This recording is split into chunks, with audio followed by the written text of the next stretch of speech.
सेठ धनीराम एक धनी व्यापारी थे जो हमेशा पैसे कमाने में लगे रहते थे, लेकिन अक्सर अपने परिवार पर पर्याप्त ध्यान नहीं देते थे। उनकी पत्नी, जिनका नाम सुशीला था, उन्हें यह समस्या बार बार दिखाती थी। वह कभी कभी अपनी हवेली के सामने रहने वाले मजदूर मोहन और उसके परिवार की खुशी देखकर उलाना देती, तुम हमेशा काम में लगे रहते हो, तुम्हें न अपनी फिक्र है और न ही परिवार वालों की। मोहन के परिवार को देखो, कितना खुशहाल है। इस पर सेठ धनीराम ने ठंडे दिल से जवाब दिया, मोहन कभी 99 के फेर में नहीं पड़ा, वरना इसकी सारी हंसी और मस्ती चली जाती। सेठानी ने पूछा, 99 के फेर का क्या मतलब है?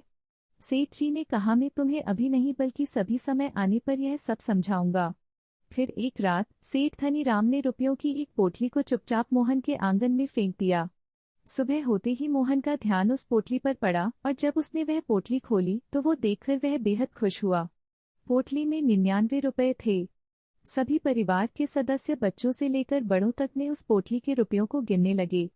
सभी विचार करने लगे कि इसमें जो 1 रुपया कम है उसे भी कमाकर 100 रुपये पूरे कर लिए जाएं। इस प्रक्रिया में सबने मिलकर मेहनत करने का निश्चय किया और पैसे बचाने के लिए संकल्प लिया।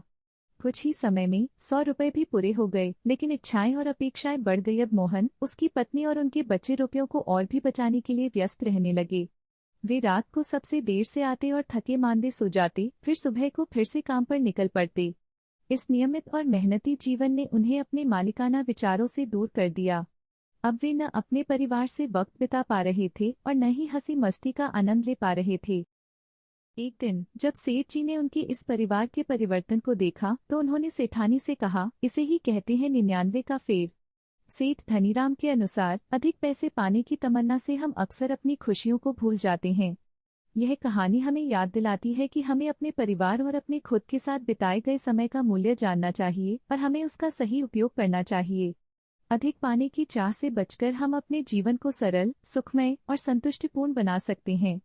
मॉरल: इस कहानी से हमें एक महत्वपूर्ण सीख मिलती है, व्यक्ति को अधिक पाने की चाह बिल्कुल नहीं रखनी चाहिए। वास्तविक सुख और चैन उसी में है जो हमारे पास है।